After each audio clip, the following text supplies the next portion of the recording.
Saturday morning, stretching and yawning. No cannabis sativa needed, just cereal and my TV. I flip it to channel 5, USWA. See, that's where the story started. Fast forward to present day.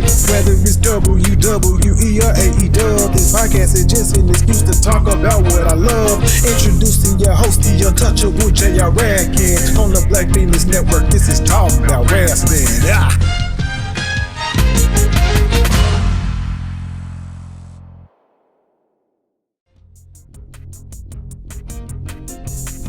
Hello, wrestling fans, and welcome to another edition of Talmbout Rasslin, episode 51 of Talmbout Rasslin, right here on the Black Venus Network.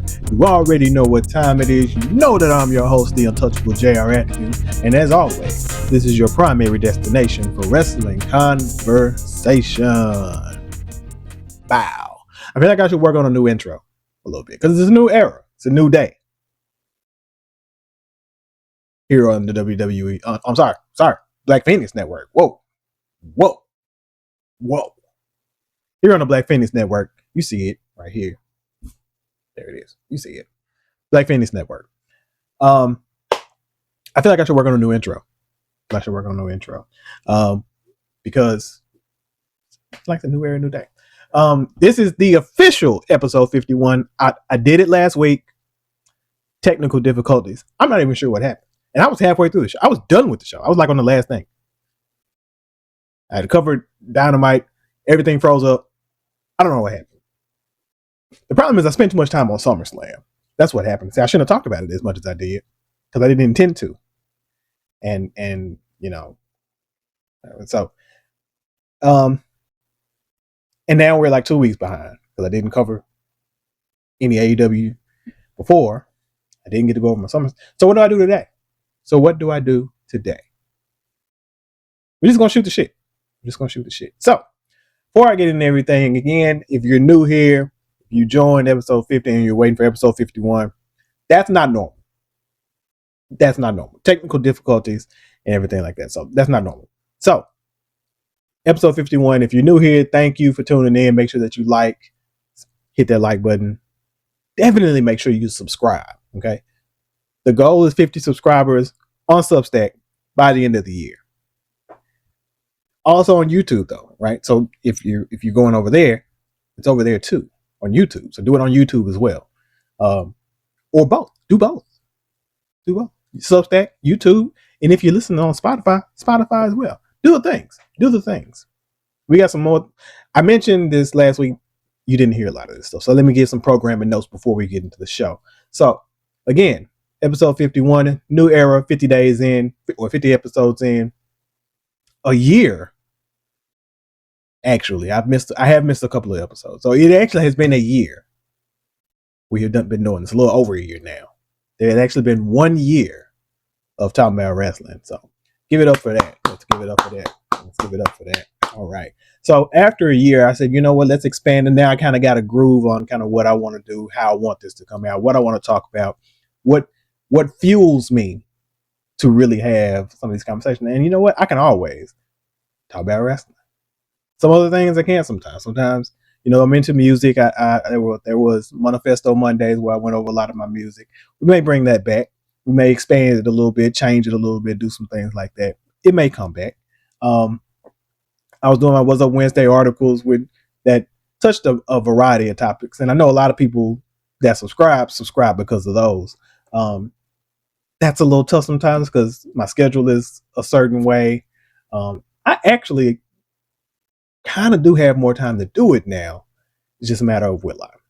But that's neither here nor there. And again, sometimes it's a schedule thing, and sometimes it's just the brain part. Like, what do I want to write about? What do I have it in me to write about? That kind of thing. So maybe not. We'll see. Beside that, we're going to expand the wrestling content here on the Black Venus Network. You're talking about wrestling. Still will come on the weekend. Saturday typically is the time, but it may be Sundays. Just depends. You'll still have the main show, which will be this show, but then we're going to branch out and do a couple of other things that I have in the works. A little more content, give you more bang for the buck. so that if you subscribe, you're not just waiting on Saturdays or Sundays for me to come and talk about wrestling. We have some more content that's going to like spread out through the week. So definitely looking into working on that. Bringing in some guests, doing things like that. So as I figure all this out, definitely more content to come. We are growing, we are expanding, and we are not finished by a long shot. We're only getting started. Okay, so if you tuned in for the first 50, now 51, tune in for the next 50, 51, and beyond. We are only growing. We are only getting bigger. We are only getting better. So thank you for being on this journey thus far. And as we expand, hope you can stay tuned. So again, like, share, subscribe, leave a comment, rating, review, subscribe, follow here on Substack, YouTube, Spotify, do all the things. Thank you for 50. Stay tuned for the next. Now, let's do the thing. We're going to just shoot the breeze because there are a lot of things happening and it's too much to like try to catch you up like on one thing in particular. So let's try it like this. Where do we start? SummerSlam, as I mentioned last week that nobody saw, was a lot of returns, there were a few returns of some big moments that really did. I mean, it wasn't a bad show. It wasn't a great show. It was a show. It wasn't like, oh, this is the greatest SummerSlam ever. It's like, that's some things happen. I should pull up the results because it's been over a week now. And some of these results play out in some of the stuff that I'm talking about that's happened since there. Let's see. Well, is it SummerSlam? Yeah. So I'm going to pull up the results of SummerSlam and we're going to talk about it. And then we're going to talk about kind of the fallout from there.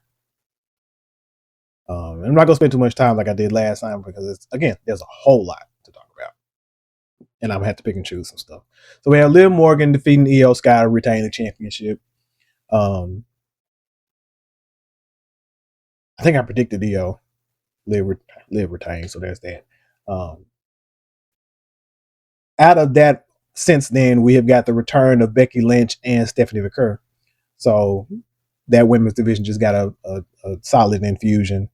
We had LA Knight, Solo Sikoa, Royce Keys taking on the Bloodline. I think I picked Team LA Knight to defeat them.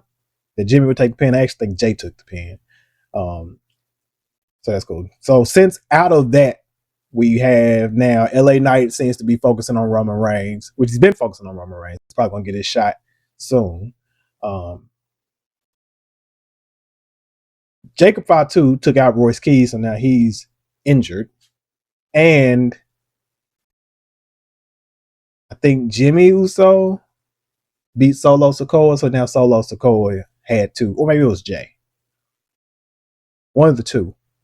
Pinned Solo, so now Solo has to join the Bloodline again. So we literally just did the same thing with Jacob and Solo, who were poised to look like big Solo stars. And now we've thrown them back into the Bloodline. And I'm sure something has to happen out of that, but I don't know what. So there's that. Gunther defeated Nick Aldis by submission. Now, of course, I predicted that one as well, even though I said I would love to see if Nick Aldis win. But kind of where we're going since then seems to justify things. Nick Aldis looked good, though. He did look good. I thought he was going to. And then he got his job back because there was such a big deal about him not being the GM anymore. And then he got his job back afterwards. So go figure. Fatal Influence defeated the Bellas and Paige. I actually think I predicted the Bellas would win because I said, oh, Fatal Influence needs to win, but they're not. WWE doesn't care about that, so they're going to give it to the Bellas and Paige. They did not. And then, I won't say predictably, until literally right as it was about to happen. I was like, oh, the Bellas are about to turn on Paige, and they did. Which is strange because I thought Paige would have been the one to turn on the Bellas, but they did not do that. Now, Brie suffered an injury as well, which throws off everything. I didn't realize it at the time, but really threw off everything that was about to happen. Because it made sense for, okay, the Bellas turn on Paige. It's 2-on-1. Who comes out there? Paige, AJ Lee. Eventually, we're going to get the Bellas taking on Paige and AJ. Now we don't know. CM Punk defeated Cody Rhodes after the return of Randy Orton, RKO, and Cody. CM Punk gets the win. So now we're full on into the Cody Rhodes, Randy Orton feud, continuing from WrestleMania.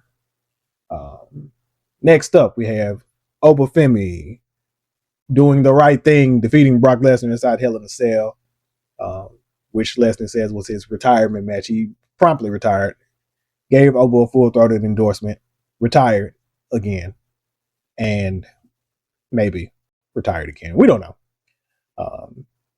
It wasn't like the greatest Hell in a Cell match ever, but it was cool. Whatever. Go feed. Womp womp. Night 2, we had Finn Balor and Sami Zayn. And remember when I said Nick Aldis got his job back? So he comes out and adds Gunther to the match. And then he adds the returning Kevin Owens to the match. Kevin Owens gets the dub. Kevin Owens is your number one contender. And since then, he and CM Punk are scheduled to face each other for the WWE Championship in Toronto. This will be this next Friday on SmackDown, which means that Kevin Owens definitely is not winning, though he should. And I'll get into some of that in a minute, because some of that happened on SmackDown last week. Next up, in the shock of the weekend, not even the shock of the weekend, the of the weekend, because the next match is probably the shock. This was the what of the weekend. Baron Corbin defeats Trick Williams for the United States Championship. I don't know what we're doing.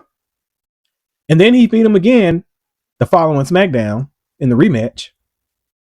And then, of course, Carmelo Hayes challenged him, and of course he just beat Carmelo Hayes last night. He's still carrying around Trick's fur title, so that's the thing, which would indicate that probably Trick's going to get it back at some point, because otherwise he would have got rid of it. Maybe. So there's that. If not, I could make the case for Trick Williams winning the Money in the Bank. Absolutely could. Because I don't know who else you would. I mean, there's some options of who you could put it on. There are a lot of people who are kind of bubbling right there. Trick, I think, makes a lot of sense. So definitely could see Trick winning the Money in the Bank this year. In New Orleans, that would be big. That'd be big. Then we had the 5-way ladder match for the women's championship, the interim women's championship, because we found out Rhea was not going to be able to compete. Chelsea Green wins the women's championship. Wow. Again, shock of the weekend. I said that she would be the dark horse, and I actually think I just kind of wrote her off. I knew it wouldn't be Charlotte. I knew it wouldn't be Jade. I knew it wouldn't be Tiffany. Well, no, I'm taking that back. I knew it wouldn't be Jade, and I knew it wouldn't be Tiffany. Tiffany's the U.S. champion, and we're going to do that. Jade was just champion, like, I don't know if it was this time last year, but, no, it wasn't. But Jade became the champion, whatever, and just lost it. Charlotte was my pick, actually. I knew they weren't going to put it on last. And the only reason I didn't pick Chelsea was because I know how at least Michael Hayes views her. So didn't think they would do that, but they did it. Big moment. The shock of the weekend for sure. And then it all went to shit. So then we find out Rhea had to have surgery on her meniscus. And so it's like, oh, okay, well, great. Chelsea's now not only they're pretty much just probably going to make Chelsea the actual women's champion, because Rhea's going to be out for some months. And then Chelsea gets hurt, broken orbital bone. Bow.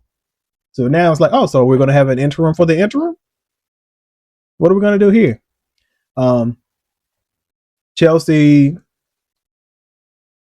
they teased her relinquishing the title, Nick Aldis ultimately said, "Hey, you can until somebody beats you for it, it's yours." I think they gave her 30 days to heal, and then they'll go from there. Which says to me that they know it should be a pretty quick recovery, and it should be fine. Because otherwise, I think they would have just stripped it. If they had a feeling it was going to be longer, they probably would have just stripped her up. So that's that. So good for Chelsea Graham. Glad to see it. Danhausen defeated Dominic Mysterio in the Human Money's on a Pole match. And Chad Gable, just going to move forward. And Chad Gable and Penta had a pretty decent banger for the Intercontinental Championship. Chad Gable finally wins, making Penta tap out. They cooked a little bit, but it was a little on the short side. It was the third longest match of the night. The main event went 3 times as long. 3 times, literally. Close. Very close to going 3 times as long, like 5 seconds from going 3 times as long as the previous match. And before that, the ladder match was the longest. So, don't forget, the longest matches of the weekend, and I'm not huge on match length per se like that, but the 2 longest matches, what they should be, were the championship matches. Ober Brock was like 12 minutes or 11 minutes and 40 seconds. So, not a lot of, it wasn't WrestleMania levels of offensive, but a lot of these matches were fairly short.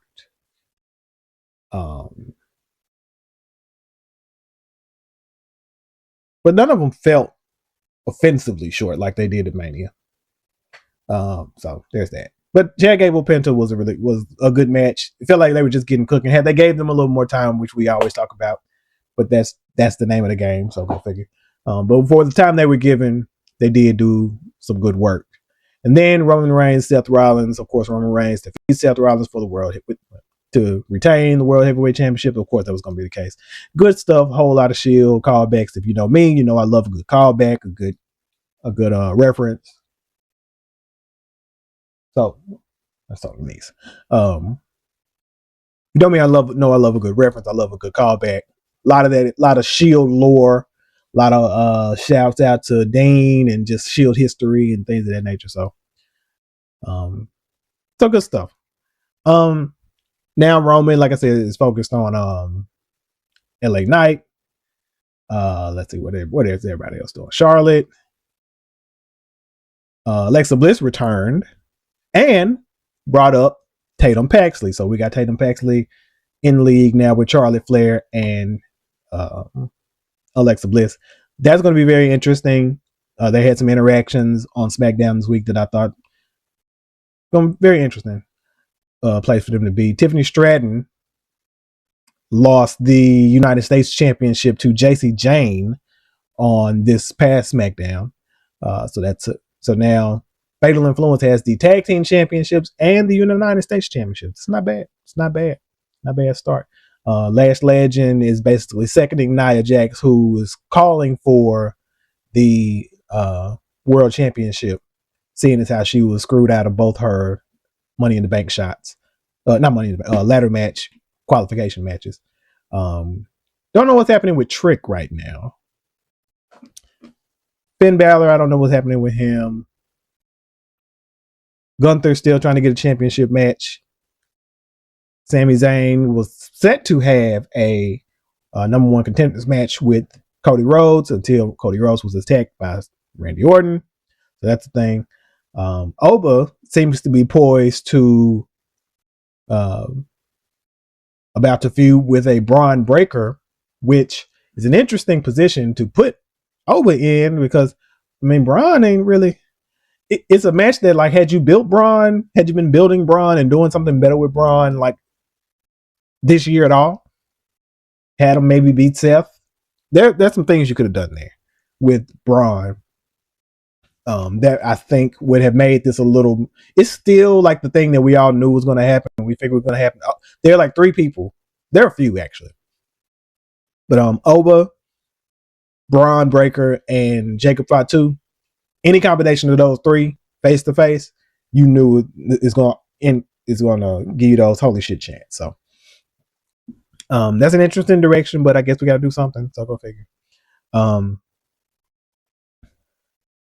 What else I say? Something. So we also got the return of the former Big Bill. Now he's Big Cass again, which I thought he was coming back with Enzo, which kind of made some sense. But no, he's just back, and he's a heel, and he's attacking Javon Evans. Okay, don't know who asked for that, because I don't know if anybody was like, you know what, we need Big Cass back alone, because he was such a big deal before. We need him back by himself. I don't know who was asking for that, but whatever. So all right, cool. So we got that. Who else are we missing here? Chelsea Graham, Julia. Julia is set to have what's her name's first match? Blake Monroe said to have her first match on soon. In NXT land, we had a few weeks ago. We had I can't think. I just named just leave it that fast.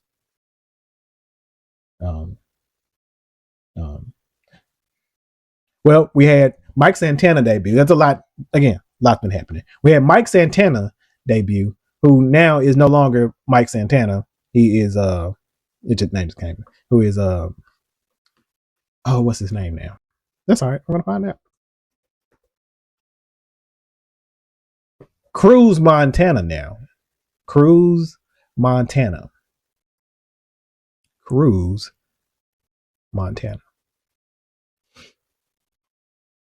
Okay. Cool. He gave, and he, as the NXT people do, they gave some reason and why they changed their name and stuff. And now even commentary keeps calling him Mike Santana. Of course. So whatever. He debuted. Grayson Waller cut a pipe bomb basically about the entire NXT men's roster, saying they're lazy and complacent and shooting on the entire roster. Says the women's roster is lapping the men's. Nobody really will complain or argue that, because that is seemingly very true. And so that's kind of where we stand there. And then they had a match for the number 1 contendership for the NXT championship, still held by Tony D'Angelo, who makes his debut in NXT. Mr. Zilla Fatu, the son of Umaga. Yes, there is another Samoan in WWE. The bloodline will never end. It will never end. Never end. Over on SmackDown, also, speaking of the Samoans, not necessarily the Samoans, but the Tongans, who have been somewhat repackaged. The MFTs, now led by Haku, their father, Tama Tonga and Tala Tonga, which I think is some of the silliest naming shit I've ever heard. We got a Tama Tonga. What if he's like the Tala Tonga? That's the dumbest shit I've ever heard. But whatever. Tama and Tala Tonga, repackaged as the MFTs, led by Haku, have won the SmackDown title. Where's it? That belt. They just won that one. That one. Beautiful belt, by the way. Still one of my favorite designs. Shout out to my sweetie who bought me that for Christmas a couple of years ago. So, doing things in the tag team division, but whatever. So that's the spiel. There's some other stuff in NXT that I could talk about, but I don't watch it enough to really know. I will say this: Kelly Armstrong. Don't know a whole lot about her. I've seen her a few times, but what I've seen, I've liked. So keep an eye out. If it's one thing NXT can do is turn out some black women. I will say that. Because they gave me Bianca. They brought Mercedes. There've been a few others. They're not doing a lot on the Lash Legend. I mean, so go figure. So that's the WWE spirit. Now let's talk some AEW. That's a lot. That's a lot. This all in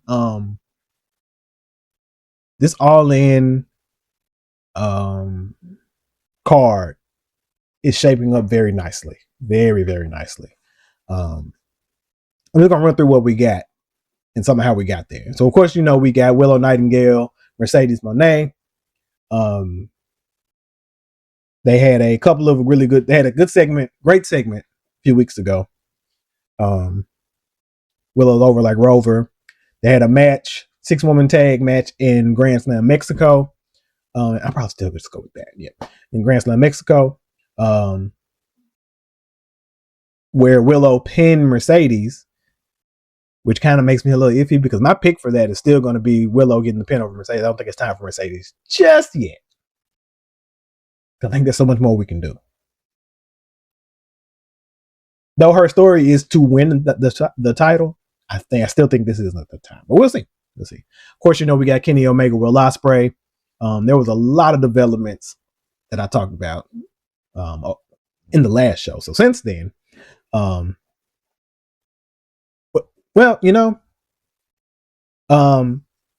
then, the last week's show we talked about Grand Slam. I don't even think I talked about it. Well, yeah, I did talk about it. Anyway, Grand Slam Mexico. Will Ospreay had this match with Mark Davis that had it. Sheesh. Like a lot of these moments for me.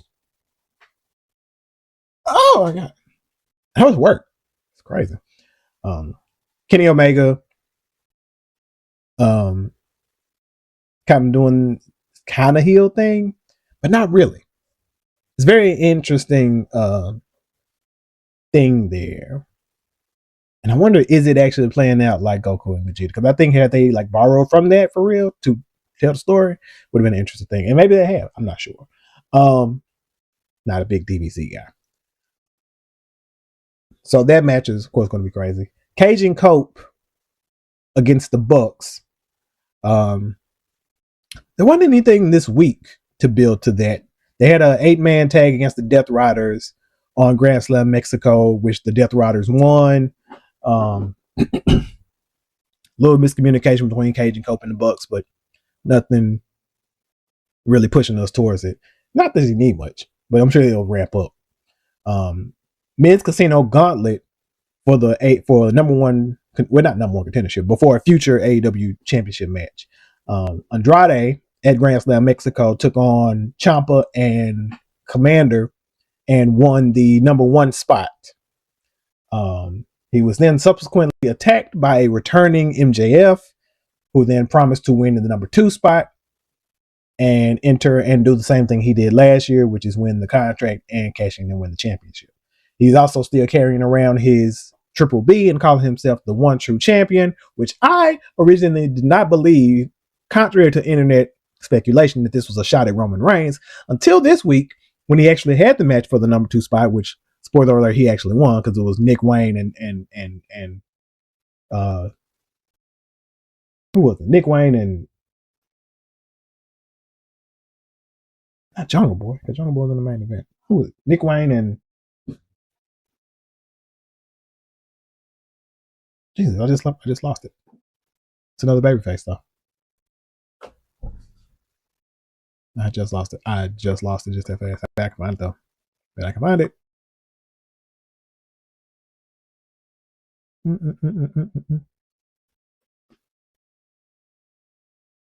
Okay, whatever. Anyway, it's gonna hit me in the middle of me talking. So we're setting up basically Andrade and MJF to be the first two in the Casino Gauntlet. I thought this would have been a one-on-one match. It turns out it is not. I don't expect either of them to win the Gauntlet though. I don't think they'd do MJF 2 years in a row. They already have kind of done that gimmick with the Dynamite ring. So I don't think he'll win it 2 years in a row. They probably will cancel each other out, and that may lead to the one-on-one match at like All Out. If it were me, that's what I would do here. If we were not going to do the one-on-one, and MJF probably is hurt because his leg was heavily taped up during the match. It was Speedball. That's who it was. Speedball, Nick Wayne, MJF. That's what it was.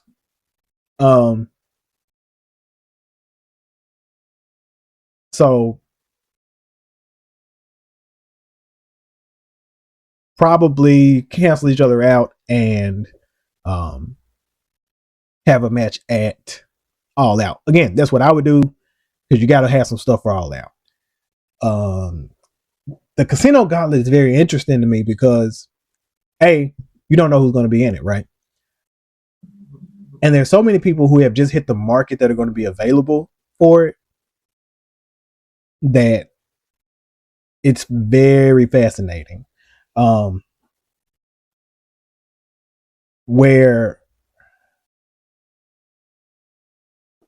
like, just think of all the people that WWE released, and I don't think it's going to be full of those people, but there definitely is going to be at least one. Santos Escobar is available, though he's probably going to be more CMLL, I would imagine, but he may be there because it's going to be huge. The entire Wyatt Six, none of those are huge names, but names you could throw in there and would garner something. Still got the machine guns are there, but I don't think they're going to be in that Motor City Machine Guns. So there's so many people that could be in this, and it's kind of their Royal Rumble, kind of their Battle Royal thing that you can use to get everybody on the card or get a lot of people on the card. Even though these matches don't go like that deep, they're using the one like 10, 15 people, I don't think. So they're never like that deep, but still a good sign there. We got the Continental Challenge Cup, which I think I covered more the week before, but I do have more information now on how that's supposed to work. I think I did talk about it before. That the C3 is what I heard Excalibur call it. That's a cool name for it because you got your C2 and then you got your C3. And it's just basically a sudden death tournament. Basically, it's a not like the C2. It's basically a quote unquote somewhat traditional style tournament in a little bit in terms of one fall to a finish type thing, as opposed to like the point system that the C2 runs on. But the thing about this is that it's not like a win. It's not like a bracket per se. It's just the round, and they are random draws. So it's not like spot A, the winner of A and B takes on the winner of C and D, and you have, whatever. It's winner of A and B, C and D, and so forth, go back into the pool, and then we do another random draw. And then those matches happen. So there's no set bracket. This is a very interesting concept. Just because you can't really tell who's going to face who, when, and where. Now, of course, it's all, it's not shoot, but could lead to some very interesting matchups. Already has and will. So, so far we have who has advanced. Let's run through the whole thing. As a matter of fact, let's run through the whole field.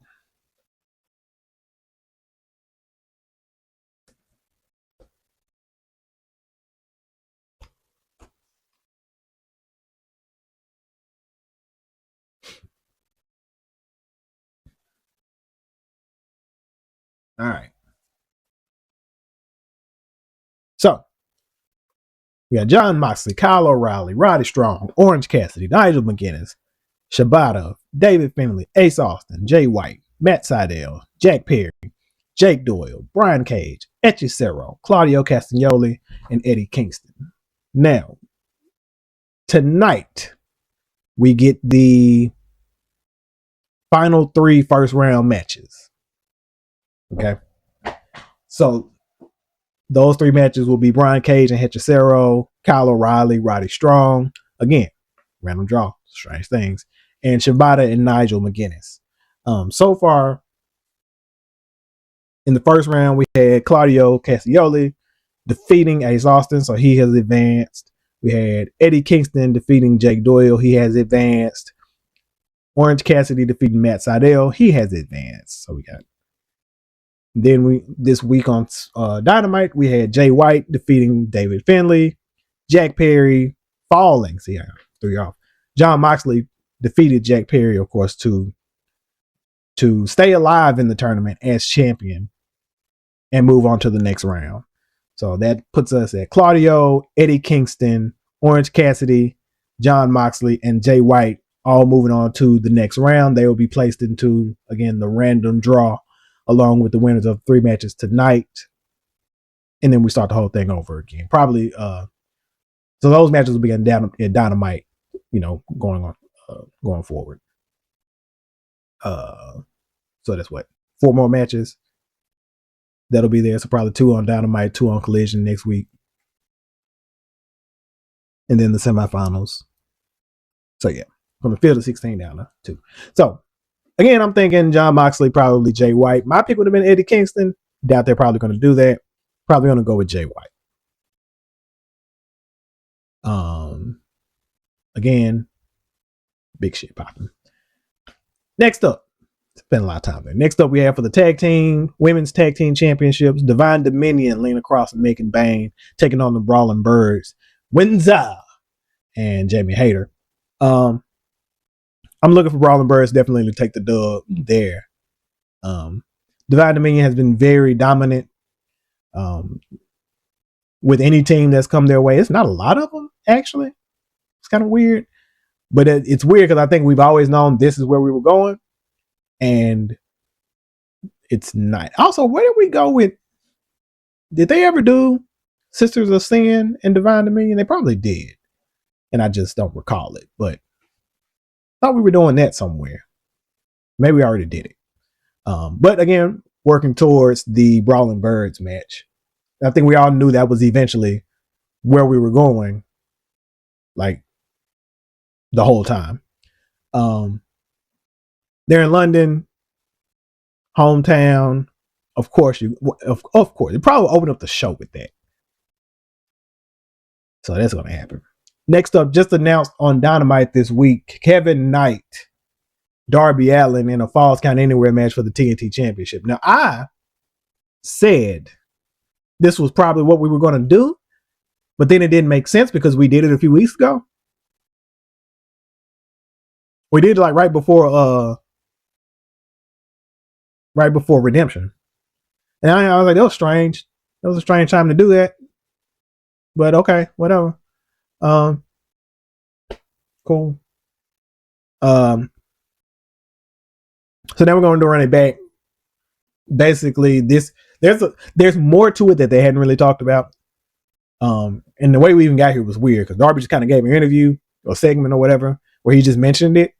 It's like, oh, okay, I guess that's a thing. So Falls Count Anywhere in Wembley for the TNT Championship is going to be bananas because Darby is insane and will do anything. Kevin Knight also probably will jump off of anything. I love Kevin Knight as a heel. I mentioned this a lot last week that nobody got to see. I love Kevin Knight as a heel. There's just a way that he does things. Not that he's a high-flying heel, but the combination of things that he is as a heel is just very interesting. So this match is going to be really good. Actually, Kevin Knight might just retain because the thing is, like, Kevin Knight has defended it, I think, probably more than anybody. I think Darby holds the record of most defenses over all of his TNT reigns.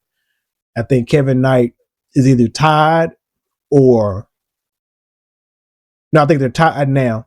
So either Kevin Knight breaks the record or Darby continues the record. So the record is actually on the line there. They didn't talk about that on TV, but that is a thing that's actually there.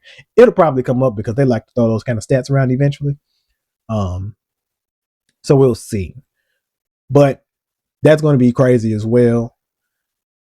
And also just announced, I don't think I saw this coming, and I probably should have. But oh boy, howdy. Listen, triple threat match for the AEW International title.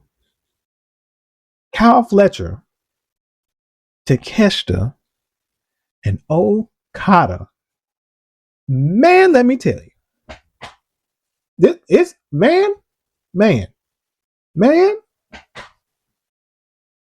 I That's a lot.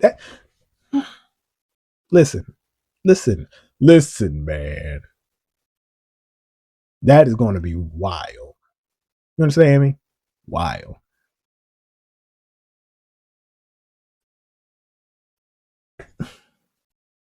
Kenny Omega Will Ospreay is going to be insane. Kyle Fletcher, Takeshita Okada is going to be insane. I am definitely more excited for this. This is at least the second year in a row, and this ain't even a tribalism WWE thing and nothing like that. Because 40 was huge, right? And then All In that year was big. That was 24. No, it was 23. No, it was 24. So 24. So 40 was huge, and it was everything was kind of culminating. This year and last year too, I have anticipated All In way more than I anticipated Mania. And this year especially, because as they keep making matches, I'm like, yeah, I want to see that too. And they're going to let it cook. That's the thing, like, they're going to let it cook. They're going to go and they're going to tear it down. They're going to tear it down. You hear me? So, and they're going to give you some moments. With Will Ospreay beating Kenny Omega is going to be a moment. Whatever happens between Willow and Mercedes, moment. Cage and Colt versus the Bucks, dream match, moment. The Brawling Birds win the tag team title, which I think is going to happen. It's going to be a moment. Kevin Knight and Darby is going to be a car crash. And you know I love a car crash. The Gauntlet is going to be a lot of moments with a lot of debuts. So far, this card is already seeming very, legendary off the rip, as they would like to say. So it can only get bigger. It can only get better. And I'm definitely looking forward to it. And there's one thing on Dynamite that I haven't talked about, and it's not even done. It's only 8 matches, and we know. Listen, I don't know if they're gonna run this All In like they did last year, because we were there for a shift. It was an 8-hour event last year, and I'm not even exaggerating this at all. That show was long, and it wasn't even like, man, I've been here so long, and they started it early, so it made a little sense. And this year, with it being out of the country, maybe they're going to start it on UK time, so maybe that'll help as well. So we'll see. I mean, I'm sure they're going to do it on UK time, so I don't know. Don't know how that's going to work out. So you may not be up all night trying to watch All In, which would be great. And they're going to let it cook. Now, then something happened. So I said this last week, again, that nobody got to see. Sounds like, and you know Swerve's going to be there because it's Swerve.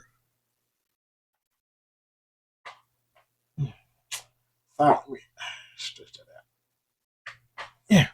You know Swerve is going to be there because it's Swerve. Right? So it makes sense that I actually, when I talked about the Gauntlet, I was like, it actually would make sense for Swerve to win the Gauntlet. I could see that story, just like I could see Trick winning Money in the Bank. I could see Swerve winning the Gauntlet and having that contract to cash in whenever he sees fit. So, all right, cool. But then something happened. something happened. Am I still watching the same match? Something happened that so on Grand Slam Mexico, the man who had just won the trios championships lost those trios championships to Brodito and the Hangman, the Good, the Bad, the Ugly. And there's a very interesting dynamic there because Hangman's kind of trying to find his way now that he can't challenge for the world championship. There is a bit of awkwardness there, but I feel like it's supposed to be, right? Because again, it's him trying to find his way. So they come out this week on Dynamite, and they're going to come out and they're going to give their, championship speech or whatever, and then here comes Swerve. I said, well, where's this going? This is interesting. Because Hangman's involved, so of course it makes sense. But then Swerve brings up that they all have their issue with Swerve. That it was Brody earlier this year with Swerve, if I'm not mistaken. And then Bandito afterwards. And those are the two people that he beat to get to the finals of the Owen. And then, of course, we know the history between him and Hangman. So it's like, oh, okay, that's interesting. But I'm still not really sure where it's going, right?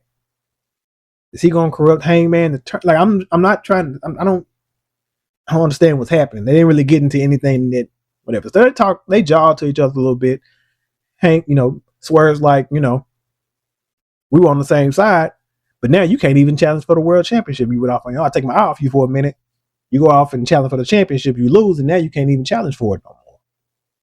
Hangman fires back like, well, you're not one to talk about not having anything, because at least I got the trio championship, but you ain't got nothing to show for nothing that you've done.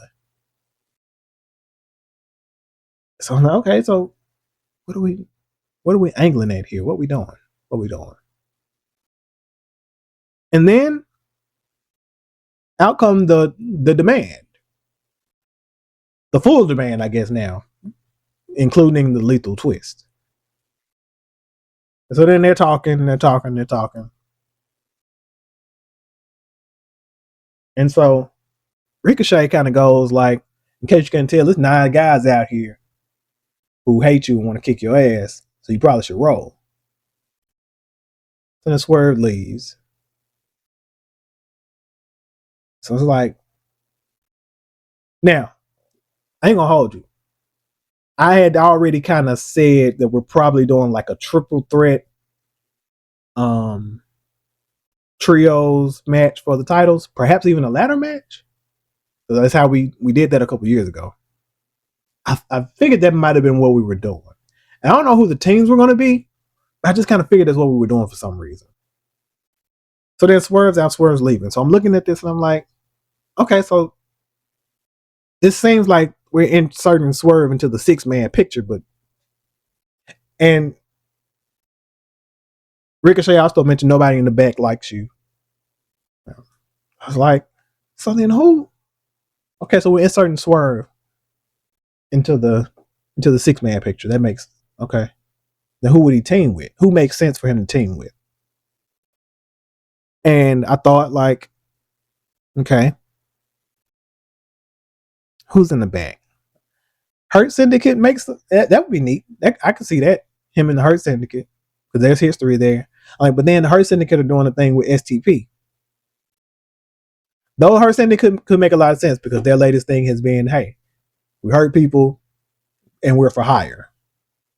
Swerve could hire, quote unquote, the Hurt Syndicate. That would have made sense. But they're doing the thing with STP right now. So that's probably not happening. So who else? I thought about like Parker Bordeaux or whatever his name is. Is he even still wrestling? I don't even know. I'm like, well, that made sense. Him and I don't know. So who could he have? And then this light bulb goes off in my head, and I have been giddy ever since. So much so that I have begun to tamper my expectations because I don't want to be let down.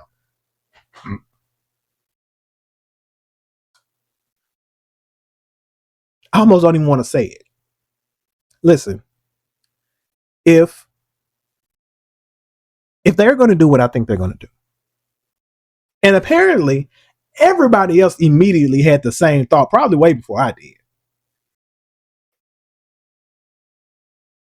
It made so much sense. I said that they would debut at All Out because it's surefire that they're going. So I said they would debut at All In, not All Out, All In. It made sense, right?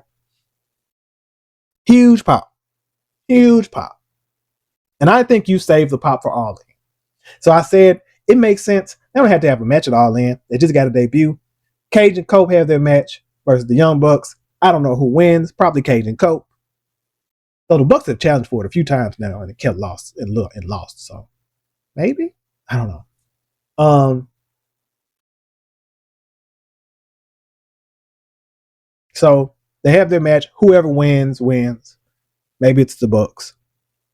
It would make a lot more sense if it was the Bucks, but they win. Lights go out. Some video package, and I know exactly what it should be if there's neither here nor there. And then New Day arrive, or Daybreak, or whatever we're gonna call them. Stare down, huge pop, all things. That's what I envision this being. But what if we do a 3-way? And I think it should be a 3-way. I don't think it should be, whatever. It should be that. Brodito and Hangman. And actually, I'd even go Fatal 4-way, actually, because I think there's something there too. Because otherwise, it gets cheap. I think you go Demand, Lethal Twist, Brodito and Hangman, Swerve, and the New Day.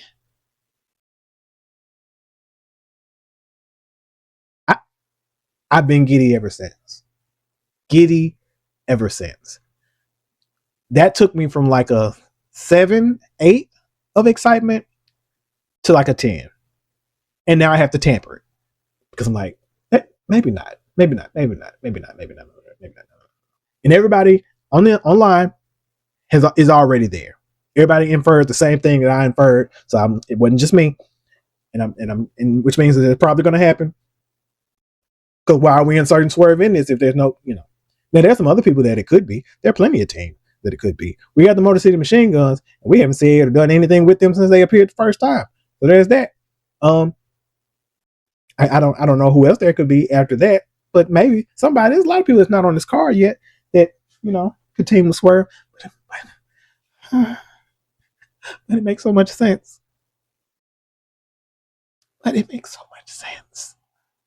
And even if it don't make sense, it makes sense. Oh, it's gonna be great. It's gonna be fantastic. I'm so excited. And I feel like I shouldn't be because I feel like they're gonna let me down. But they won't. AEW doesn't typically let you down.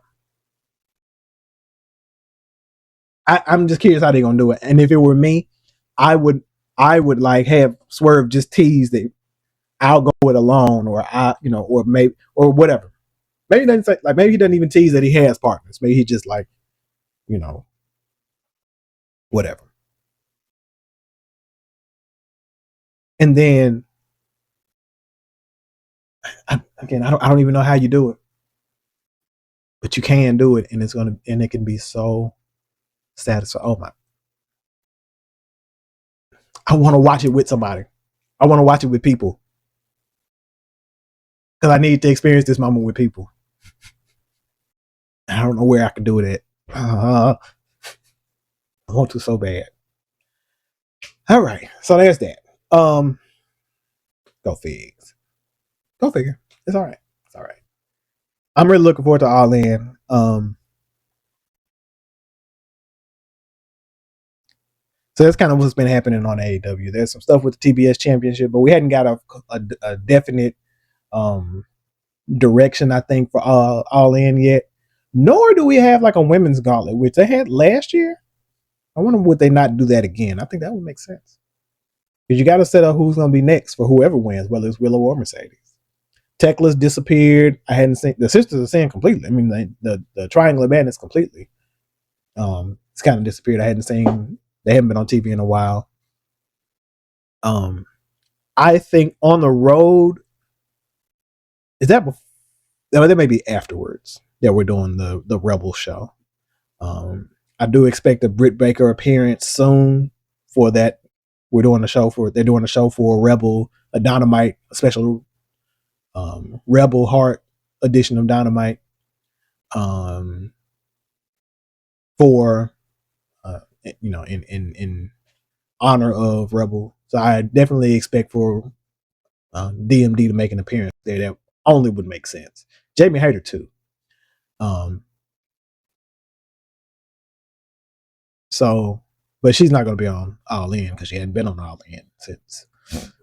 Yeesh. So this card is shaping up to be very, very, very interesting. I am very excited because I want to see all of this stuff. So lock me in for the whole time. So I will say the thing about the gauntlet, we don't know who all is going to be in it, but I can kind of guarantee some people, right? Anybody who's not in, all the people who don't make the C3 finals could potentially be in that match. That's the easy way to get everybody in. And anybody who I think, because you would think the people who competed for the number 1 and number 2 spots will be in the match. They just won't be 1 and 2. So if that's the case, then you get Ciampa in there. You're going to get Commander in there, Nick Wayne, Speedball. All that makes sense. We don't have anything for Jericho just yet.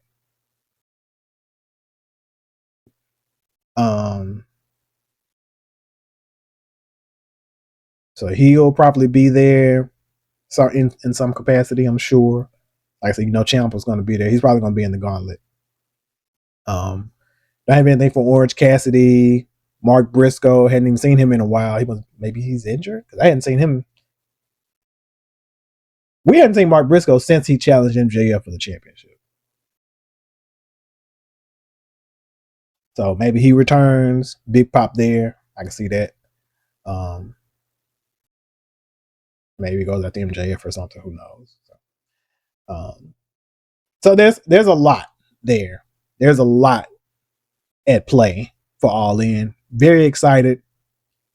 And yes, I don't even care if you're locking me in for 8 hours of show. I will be there gladly because I did it last year in the arena. So I definitely would do it from my couch or wherever I will be sitting this year.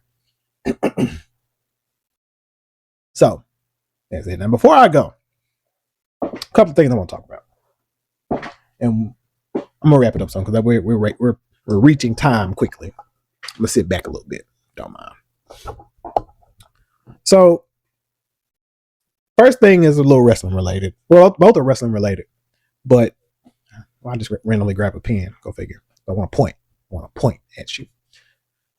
So one of the things I didn't cover, I said I was going to mention it earlier when I was talking about the CM Punk, Kevin Owens thing, and them having a couple of wars of words. There's real heat.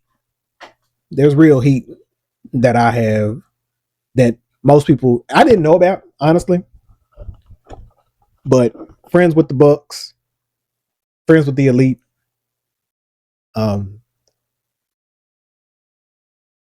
of course we know Brawl Out and everything like that. But I think there was a beef with them beforehand. This week on SmackDown, Kevin Owens kind of went into it, and I'm sure there's some truth to it. I'm not sure how true exactly that it is. I don't know the exact origin of the Kevin Owens CM Punk beef. He could just be one of those guys that he's like, yeah, he a dick. He always was a dick. Could be that, right? This week they had a very interesting war of the words that basically was Kevin Owens saying, like, you talked down on me, you berated me 20 years ago, basically in Ring of Honor. You didn't see anything of me then, but I'm still that same person. CM Punk was CM Punk. And now the things that it's funny because now he just seems so condescending. I just, again, I've spoken many times on this podcast about how I feel about CM Punk. And it's bad because I liked him at one point. I've been watching a lot of between my AEW and AEW, watch AEW on Roku or, oh no, I dropped the pen. On Roku and Tubi and whatever. Sidebar. Shout out to AEW reaching like a syndication level, I guess, to where now they are on these channels in the same way that like TNA and even, well, not really WWE because they're so, but like Samsung TV has like a WWE biographies channel or something like that. So shout out to AEW reaching that level and having watched my AEW, which has kind of become like a wrestling hub out of nowhere for a lot of the indie places. MLP is there, and there's a few other indies that are now showing on that as well. So that's an interesting thing to have happened. Also, sidebar for anybody that doesn't know, Tubi has become the wrestling hub for real. There's so many different, like I said, AEW's there. I think NWA is there now. There's some WWE stuff. NXT is there. I'm not sure about TNA, but there's a lot of wrestlers that if you haven't seen like at least the first 3 seasons of Dark Side of the Ring, I think that's on there. A lot of stuff on Tubi. I did not have Tubi becoming a wrestling hub the way that it has in lieu of the WWE network because they got it so right the first time and now they whatever. Don't let me get started. Don't let me get started. The network was so good and they screwed it. Whatever. Anywho, so I spoke a lot about how I feel about CM Punk.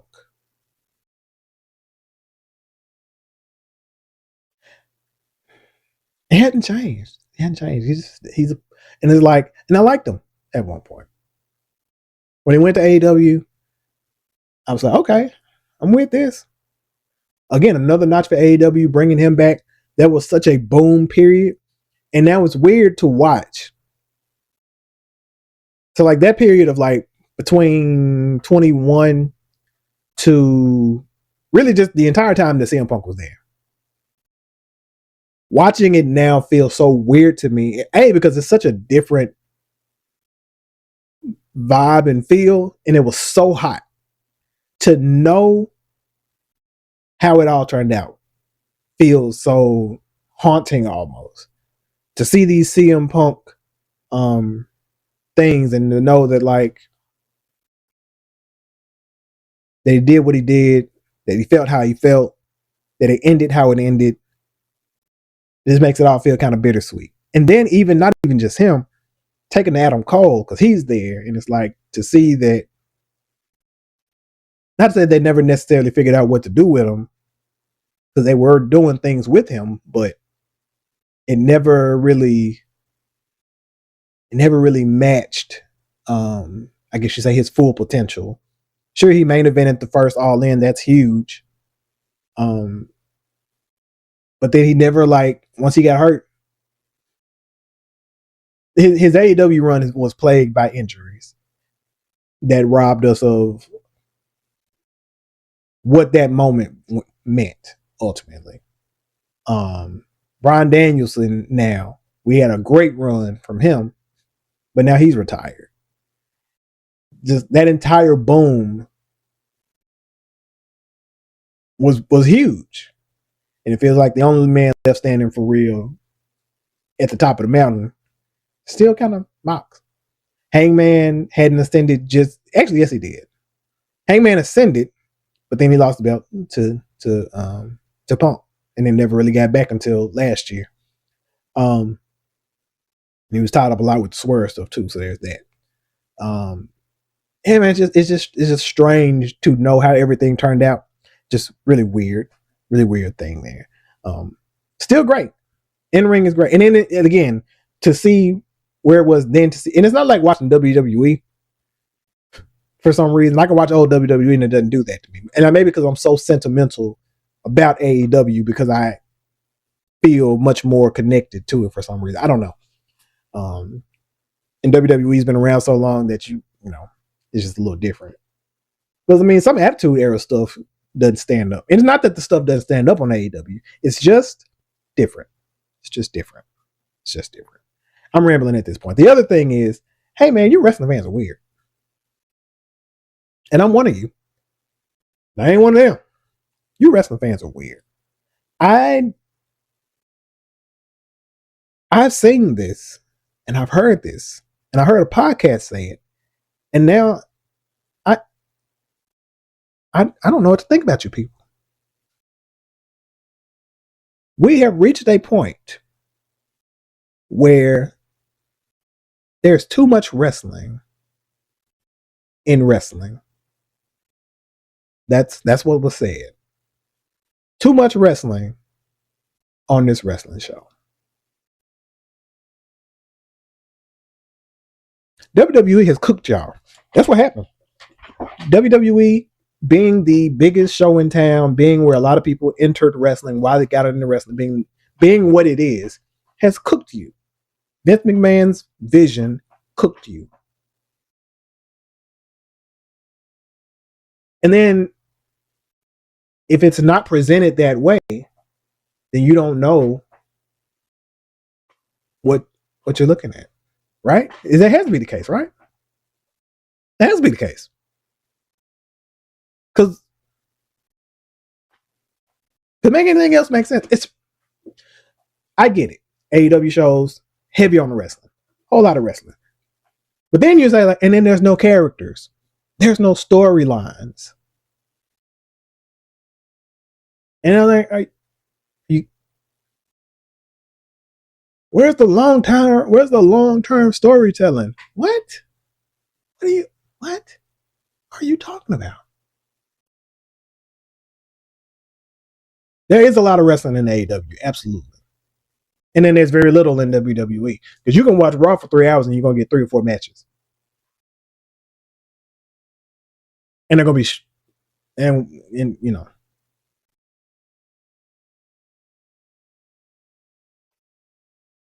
You're going to get like 6 in 2.5 hours, at least on Dynamite.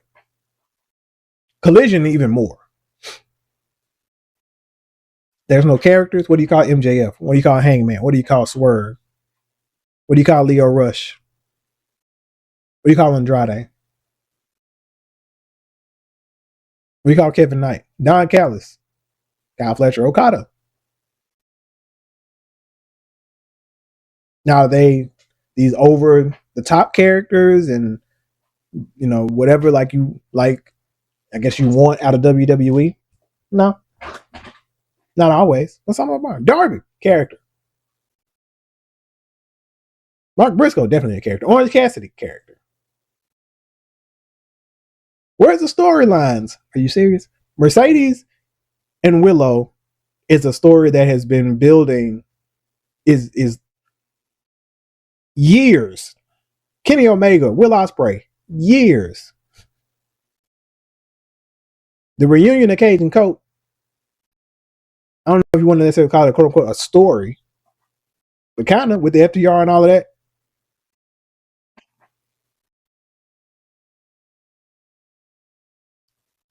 Andrade MJF has been building for months, just bubbling.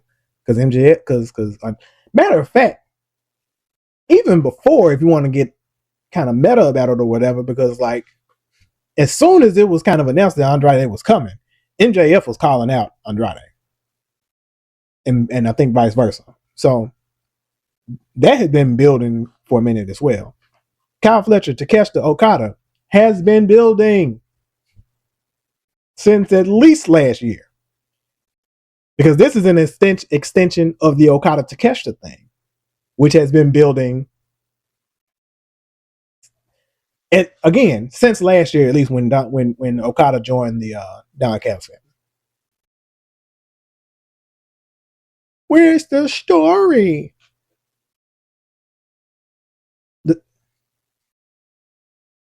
Are you not watching? You watching with the sound off? Y'all are weird. Y'all are weird. Y'all are weird. I don't know, man. I don't know. I'm not one of them. I'm a wrestling fan, but I ain't one of them. And if you are one of them, hey, thanks for tuning in. You know. But I got questions. And if you disagree, tell me in the comments.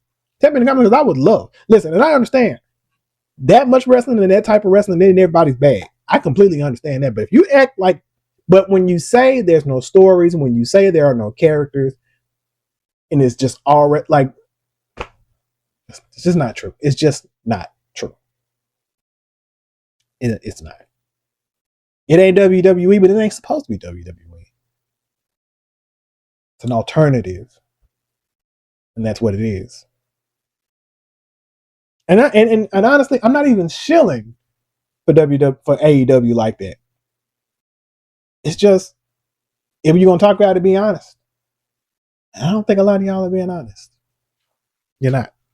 You're not being honest. So, that being said, let's get out of here, man. Yeah, it's about that time. Let's get out of here. And listen, I'm your host, the untouchable Jared Atkins. This has been Talmbout Rasslin. Again, make sure that you like, share, and subscribe. Make sure that because if you subscribe, then you know when I drop stuff, right? So subscribe on Substack. Go subscribe on YouTube. Black Phoenix Network, Black Phoenix Brand. You see it. There you go. You see it. That Black Phoenix Network or Black Phoenix Brand on YouTube. And if you just search Talmbout Rasslin, you'll see me, or you'll see like a thumbnail or something. So, thank you for tuning in to this new era of Talmbout Rasslin. And I got through this one, so it's actually gonna be up. Look at that. It's great. Love it. So, without further ado, as I always say, until next time, we are